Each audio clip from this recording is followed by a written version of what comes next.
12 तीत बनैले बारे लंडू, मुंह के साथ साथ गांड की भी हालत खराब हो जाई। चल सीधा गोरो नहीं में रख।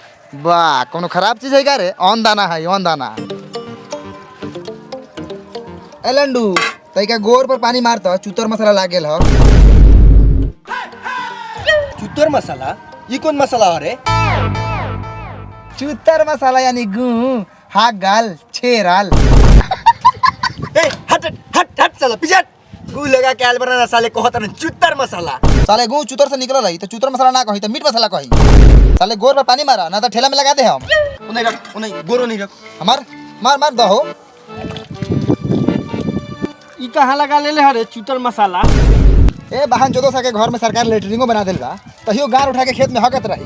वो रास्ता पेरा पर आई लंडू तनका इमली पानी मार दही महाकवा खत्म हो जतई। ए मार काते तकले बारे मार इमली पानी कोनो घर तो का। बाप के उकारे साला आराम से बोल। बस रह दे अब खाटा खाटा में। आ एगो काम कर लंडू, आ दोनों भाई के 10-10 रुपए के पूछे खियाओ मसाला तेल के। बाप ने मसाला बना के देले हो उसे तेल के खियाइयो, हिसाब से खियाबो, खाए के उ तो खो न तो जो। ए खियाओ खियाओ भाव मत खो। एगो मुंह तो हौ पानी पूरी लेकिन अचकल पचकल। निकाल सुअरी का सहनासा है पुरानी हवेली से, मुंह में लूटी लगाई निकाल। कौन चिल्लाता रे गिदर के औलाद लेकिन? ओए बाहर आ सरवा नारंगी, तोर दीदिया के भतरा आइल बा सतरंगी। सरवा जीजवा बा, लगाता दीदिया के लेके आयल बा। आए दीदिया प्रणाम। काहे इतने ढकत रे? आ घर में भीतर। ए हम भीतर ना आएम, तोनी के सब गोरा के बाहर निकालम आ कस के लसारम। हमरा भतरू के, हमरा रजऊ के, हमरा करेजऊ के मुअली के मार मरले बड़ा लोगन, आ हम भीतर आई। जो जल्दी भैया से बुला के लियो, पानी पूरी खाता। आ निकाल सब घेटरी मेटरी के, हमरा बाप के मरले बारे, हम अकेले फरियालेम सब सार से। ए दीदिया ए आराम से, खाली ढाकला से होई। आओ यहाँ बैठ। ए हटते हतार हमर लंगटे घरे घरे पहुंचा रहे, ओ समय समझदारी कहाँ के रहे? तेल बेचे। आ जाते जाते बैठ, समझावत नहीं, बैठ बैठ बैठ। हां बहुत मजा ना लोग। आ लंडू एक कहूंगा सुखल खियाओ। सुखल खियावल बंद कर दिल बानी, चुपचाप पैसा दे आ हमारे जो न तो चिन्हत न बारे। हां नु बाबू लंडू एक कहूंगा सुखल खिया दे ना तो लामा नु बारे, मरबौ खींच के एक चाटा बस हो जाबे नाटा। भाइयों रे चल जल्दी घरे, फूफा आइल हवा फुआ के लेके। रे सरवा रे रे पैसा रे। आ रुक, इतना जल्दी कब आ रे? फूफा मार के चल जाई का? आ पहले तू ही बताओ, आजकल बहुत खर्चा करते रे, सन का करते रे? भैया हम अपना नॉलेज से प्रोबो ऐप पर पैसा कमाता नहीं। प्रोभो ई का रे? प्रोबो भारत के पहला ओपिनियन ट्रेडिंग ऐप बा, जेमे तू सिर्फ हाँ या ना के जवाब देके बहुत सारा प्रॉफिट कमा सकता रहो, वो भी बहुत आसानी से। आ तू कितना कमाले बड़े आज तक? देख जैसे कि आईपीएल के 62वां मैच भे रहे, उसमें सवाल रहे कि का शुभमन गिल हैदराबाद के खिलाफ 25 रन या उससे ज़्यादा रन मारी कि ना। हम में लिखनी यस, आ गिल मार दिलक शतक और हम जीत गए लाखों रुपया। वाह ये तो बड़ी मजेदार है बड़े। हाँ भाई, प्रोबो पर कई तरह के कैटेगरी बा, जैसे कि क्रिकेट, क्रिप्टो, फाइनेंस, इंटरटेनमेंट और भी कई तरह के। 1 करोड़ से ज़्यादा लोग प्रोबो पर अपन ओपिनियन देके पैसा कमा रहल बा। देख जैसे कि एगो क्वेश्चन बा कि गुजरात आईपीएल 2023 के फर्स्ट क्वालिफायर मैच जीती कि ना, तोहर का राय बा? हाँ जीती, गुजरात बहुत स्ट्रॉन्ग टीम लागेला। हाँ तो देख में हम यस सेलेक्ट करके क्वांटिटी स्लाइडर से इन्वेस्टमेंट के बढ़ा के अपन जवाब देनी। अगर हमार जवाब सही हुई तो हम जीतेम रियल कैश। ए तो पैसा निकली कैसे? भाई गूगल पे, पेटीएम, यूपीआई के मदद से आराम से अनलिमिटेड विड्रॉ कर सकता रहा। इतना ही ना, प्रोबो पर हाँ या ना में ट्रेड करके इंस्टेंट पैसा जीत सकता रहा। भाई तू ही पहले हमरा के काहे ना बतैला? तो अभी डाउनलोड करो ना, हमारा लिंक से डाउनलोड करबो तो 25 रुपया के वेलकम बोनस भी मिली। अच्छा ठीक बा, हम डाउनलोड कर लेम। चलो पहले चलो। ए दीदिया धर, पहले पानी पी ले, ओकरे बादे गोरा जिए। ए हटाओ, हम कुछो नहीं खी जानत। पहले उ चारू चढ़वा के बोलाओ, हम दर्शन करे के चाहतानी। हमू तो देखी कि ओकनी के गार पर कितना बीख चढ़ल बा। रे सपनावा ओ कनी के बीख उतरी, पहले कुछ खा पी ले। ए चाचा तू आराम से रह, ना तो तोहरो सारा बीद बना दे। हम नु पूछा तनी अपना मरद के दर्द। देह टाइट कर ले सा, मुंह देख के लागत है कि मरता हूं साला। हां यही गई हवेला रही याद ना होती। चल ठीक है।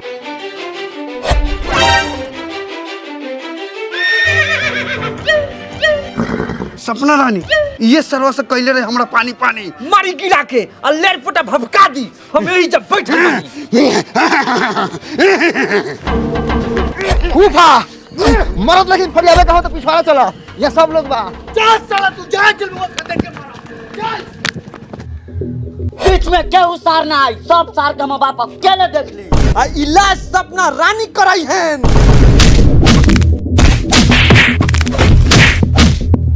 सपना रानी जा जा जा हुआ जी बड़ा देर से मराई होता ढेर बधाइलो ठीक ना होके न तो भूताहू में टाइम ना लागेला। अरे बाप रे मर्दे बड़ी भारी हवा हो। ठीक कर ले भाइयों इस साला के गाड़े होई 55-56 किलो के। छोटका बाबूजी पानी ले आई ना जल्दी। कह देनी पाहुन पानी ना चाहिए तो पानी पानी कहले बनी।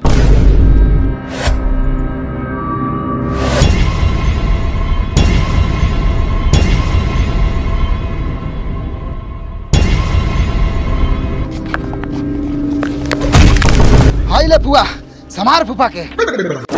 अरे ई कैसे भेल रे? पापा हो फूफा हमनी के 12 मार मरलवा आ खूब बनिया आ का जानी काहे दुनी मारते मारते बेहोश हो गेलवा। अफुओ फूफा के मिर्गी है का रे छिछिरिया काटत रहलवा। अरे साला पापा मरल हो तो टोनी के दागी होके के चाहिए तो पापा के आंख गाल पर दागी कैसे रे? बंटी बता दही रे छौरा रे बाप तो तोरा आंख गाल चला के मारत रहलौ। हमनी के फाइट पर।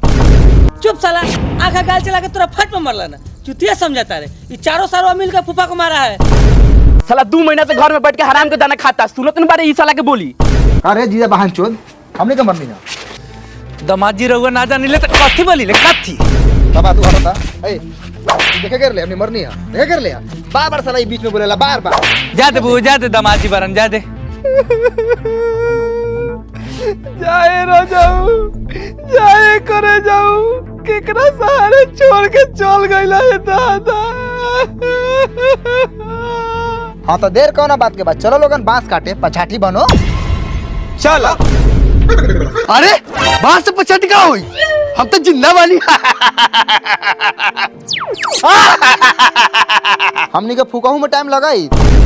हाँ तो तेलगर दे बा 2 मिनट में जर के राखो जैतन।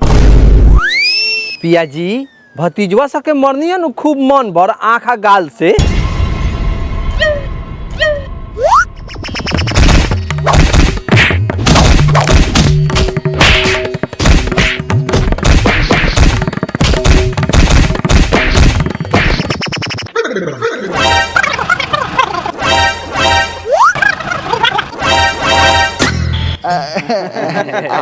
फूफा ठीक बुझात हुआ। रानी हो रानी मराई से इतना देर थकान हो गल बा कि सौसे देर दुखाई था। चलो थोड़ा तेल और लहसुन गड़मड़ा दा जाना गरम कर दो चलो। ये सपना जो ना भीतर भाग जाई बुलाओ थाऊ।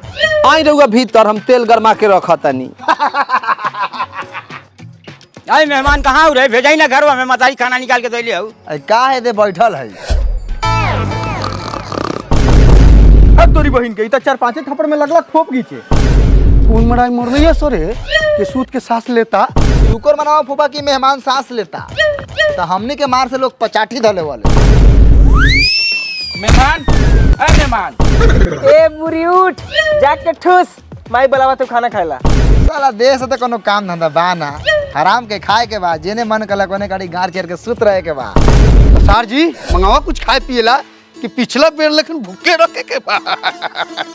हमर बार हे कैले बार आइले ह तो लइका साला एगो लड्डू लेके ना आइले तो कहां से खाए पिए के इंतजाम हम कर दी।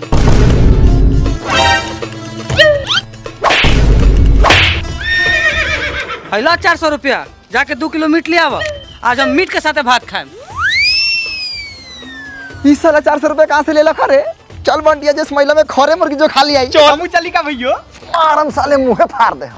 ए हमरा ले एगो पथरी रखवैले ये ए बाघ छिनड़ भतार के गलती ना कहबू। भतार तोर हमरा के छिनड़ी कहत रहन त ना कहबू। आ लइका सा के छोटी मोटी बात पे ढोकतारू। ए ढोकी ना त का करी रे दुआर पर भतार के लंगटे उघारे इज्जत बेचात रहे तो माजा लेत रहलू। एगो अंडा ला भतार के देह पर कतना लात जूता चलल ई ना कहबू रंडो। चुप रंडिया दाम डालै एगो तो खा के 2 महीना से गार जात के बैठल है ना कमाई के ना दवाई के है घरे खा लिया खोरे पागल है।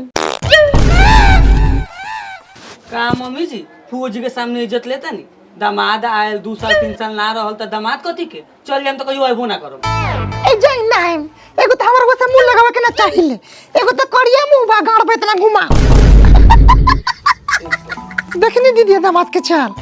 अच्छा दीदी ये बताई जीजा जी तो बड़ा मोट हथिन भार कैसे सहत हो गम। तो हमरो भैयावा कोनो पातर ना हई ध के टघरा देत कोई। अरे छोरी टगड़ा टगड़ी वाला बात जीजा जी हलथिन। दोनों से दोनों माल कमाल लागत तारू। बोले तू गंदा बात बोलाई पापा के। हां नु ऐसा एड़ मारम कि लेट छटका देबो बढ़ चढ़ के बोलता फूफा के फुआ के रहते। ए चुप्पी लड़का सके कितना बुद्धि होकेला। ए जीजा जी आई हमारा पजरा रे के खियाई गाजरा। दूर खाखेर और मुंहवा भर वाला लागल है।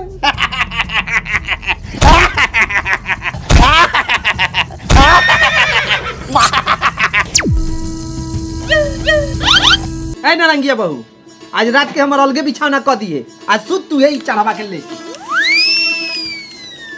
ए जाई ना कनिया में खिसा गेलै। ए ओके छोड़ा वो तो रोज के काम बा रुस मनावे के तू का कहत रहू। ये दादा ये छिया हई उम्र में हम काथे कहिए लइका भाई के सब देखत है। गोदिया में तनी सुतावा ना। यही चल के मारे नु सल्ला जूते खात रहले चल चल चल बाहर।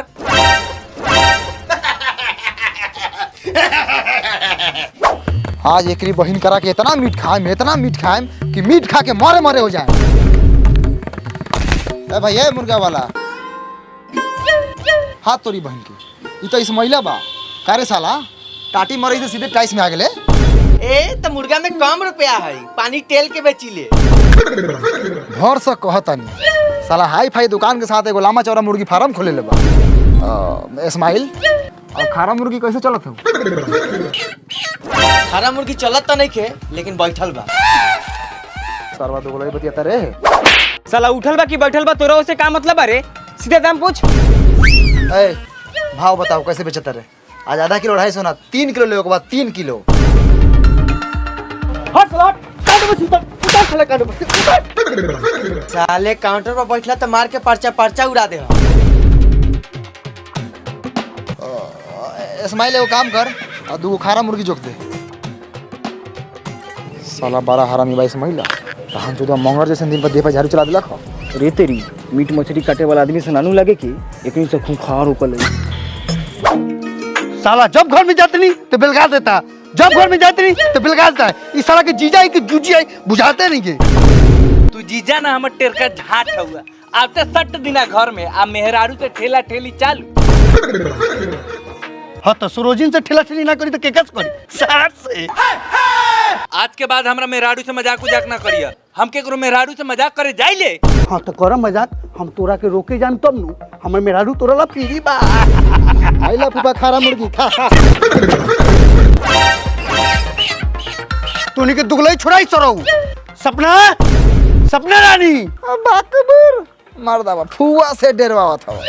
फुआ ना रहित न फूफा तो तोरा के फोफी बना देती। खारा मुर्गी ले देनी पसंद करा केमे से खाएबा।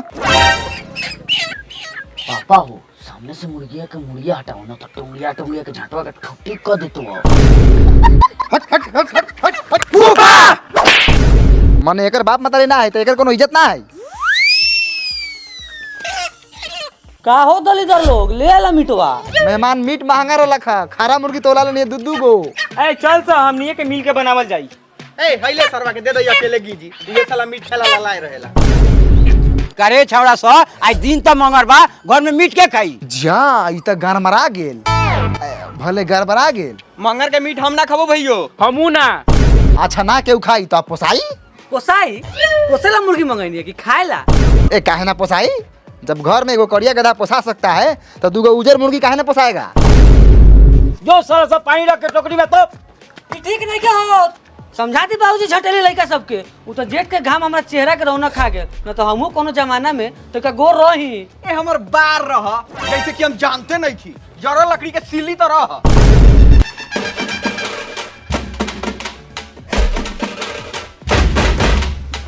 अरे सारू भाई प्रणाम। चुप रहो ना तो मुंह में लार धास दे हम। साला लड़का के भेजनी की जाके मौसी कने से घूम के आओ तो इस साला से द्वारे पर से बेलका देल। वो तरीका से मिठाई ला। ये तो बिना मिठाई के काहेला भेजला, हमनी का बिना मिठाई के कहीं जाई ले। आ मौसा जॉब जैसन तब तैसन, आ बिना मिठाई के साला कुटुम कैसन? हैं? कुटुम साला सा के अपने आँख में लाज नहीं के। जब लड़का सा के भेजता तो कम से कम लड्डू गाजा भेज देती। काली ने एक कार्टून लड्डू गाजा पेड़ा खाजा, लेकिन तो नहीं ना ज्यादा नहीं लेके छोटका सारू लंग। ए मिठाई बंद कर, ए साइकिल घुमाओ, आज से साला इवन न्योता कारी सब बंद। ओ मौसा ओ ऐसे कैसे चल जेबा मिठाई लेके? पूछा हम पानी ला पूछले नहीं रवि और रंजन से। बाप रे बाप, बहुत भारी गलती हो गई। ए बंटी, पानी का बिस्कुट लिया। पानी या बिस्कुट तुमने गाड़ी में कुछ हट साला मिठाई छोड़।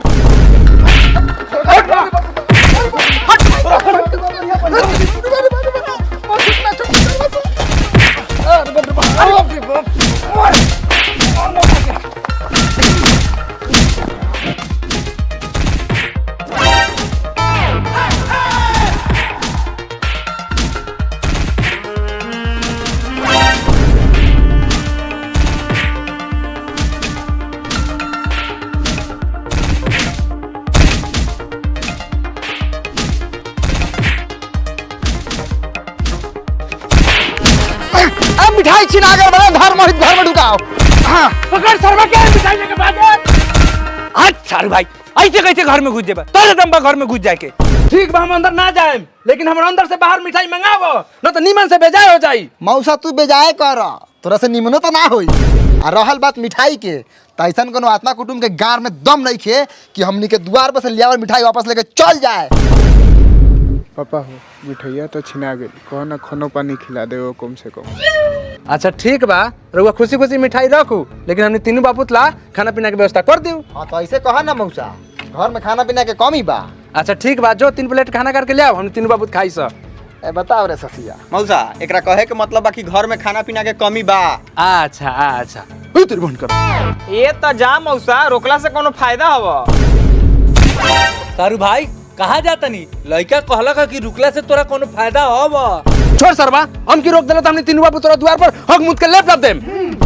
चल बबू साइकिल उठाओ। भैया सारू मूर्ख हट गया पुन में मार लाद के तोरा के गानू ना बना देनी तो हमरो नाम चारू ना।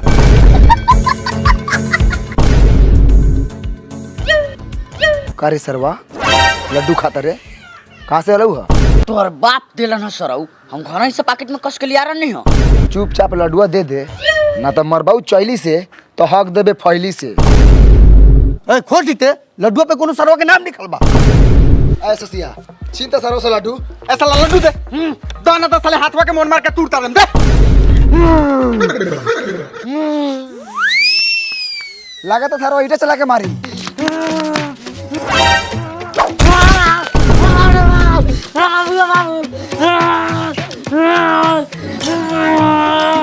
जा इधर से छोड़ी आगे। सपना रानी, हाँ सपना रानी रे भोसरी। अबे लो चलवा काला भजबा चाहता रे। फोन में टांग पसा के सुता रहा, ये तोर बेटवा घर चियार के दम तुरे वाला बा। जा लइका हमर काहे लोटाए लागल? ई चढ़वा से कुछ कोइला खा सका बगो बगो ए बगो ए का भेलो रे? ए उठ उठ बता कौन मरल हुआ? बताइबे तब हम लड़ पुता से लड़म। लड्डू खात रही है तो सरवा के बेटा सन छीन ले लगा। चल रे छोड़ा सरे काहे लड्डू छीन लिया सरे? बड़ा देर से देखा तनी तो निके खेला बेला, अभी तो निके फुआ के देखला ही ना कसम तेला बेला। ए फुआ तेला बेली करेगा हो तो तेला बेली कर, लेकिन बिना पूछले लड्डू चला के खताऊ तो हमनी का मरबाऊ। मरबे तू मरबे तो चल मर। फुआ रे फुआ पर हाथ उठेबे।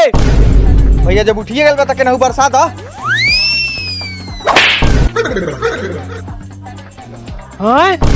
हाँ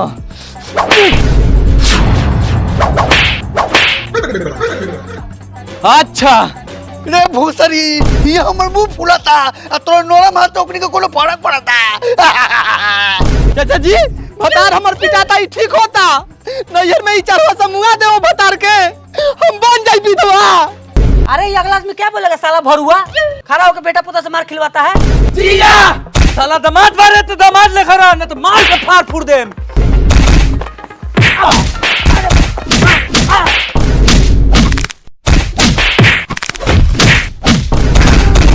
कहू मेहमान समाचार। हो गेल की औरो हुआ जी रउआ डेराई ना घरी अपन भेस आ करी सब निसारो सब केस। आ फूफा जी हम देता नी रउआ साथ आ दी सब निसारो सबके गांठ। हाँ मेहमान भाग जो ना तो पकड़बू तोहर हाथ आ फाड़ देबू माथ। चली अब फैसला सीधे कचहरिये से होई। आज के बाद कौनो सरवा आत्मा कुटुम द्वार पर आ गेल तो सरवा सके दूरे पर से मार लात के बेलगा देवे के बा। भाई खाना निकाल। हेलो दोस्तों, वीडियो कैसा लगा? अगर वीडियो अच्छा लगा तो वीडियो को लाइक कीजिए, चैनल को सब्सक्राइब कीजिए और अपने दोस्तों में शेयर कीजिए। आवाज फसल बार कोल्ड ड्रिंक पीला से। और गाइज आपके पास भी अगर ओपिनियन है तो गली मोहल्ले नुक्कड़ पे मत दीजिए, प्रोगो ऐप डाउनलोड कीजिए। प्रोगो का लिंक डिस्क्रिप्शन में है, इससे आप लोगों को मिलेगा 25 रुपये का वेलकम बोनस।